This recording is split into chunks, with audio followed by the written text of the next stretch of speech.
সাম্প্রতিক সময়ে মায়ানমার সেনাবাহিনীর ভয়াবহ হামলা ও নির্যাতনে নিজেদের ভিটেমাটি ছেড়ে পালাচ্ছেন হাজারো রোহিঙ্গা মুসলমান। জীবন বাঁচাতে নাফ নদী পেরিয়ে বাংলাদেশে ঢোকার চেষ্টা করছেন তারা।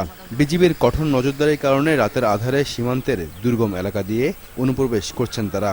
অনুপ্রবেশ করা রোহিঙ্গারা বর্ণনা দিলেন মায়ানমার সেনাবাহিনীর নির্মম নির্যাতনের।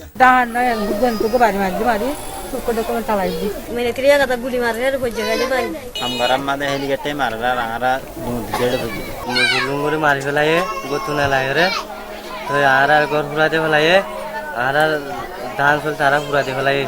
গেল কয়েকদিনে উখিয়ার, কুতুপালং এবং টেকনাফের শামলাপুর ও লেদার রোহিঙ্গা ক্যাম্পে আশ্রয় নিয়েছেন অন্তত ৮,০০০ অনুপ্রবেশকারী নির্যাতিত রোহিঙ্গা।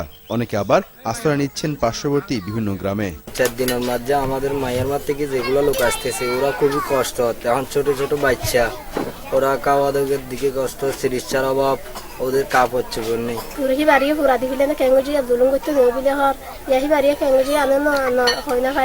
অনুপ্রবেশ ঠেকাতে বিজিবির পাশাপাশি স্থানীয়রাও কাজ করছে বলে জানান স্থানীয় এই জনপ্রতিনিধি। বাংলাদেশের সিডিএ ছড়িয়ে থাকা আত্মীয় স্বজনের বাসা এবং আনরেজিস্টার্ড ক্যাম্পে অবস্থানের খবর আমরা পাচ্ছি। রোহিঙ্গাদের উপর নিপীড়ন বন্ধে আন্তর্জাতিক সম্প্রদায় মায়ানমারের উপর দ্রুত চাপ প্রয়োগ করবে, এমনটাই চাওয়া সবার।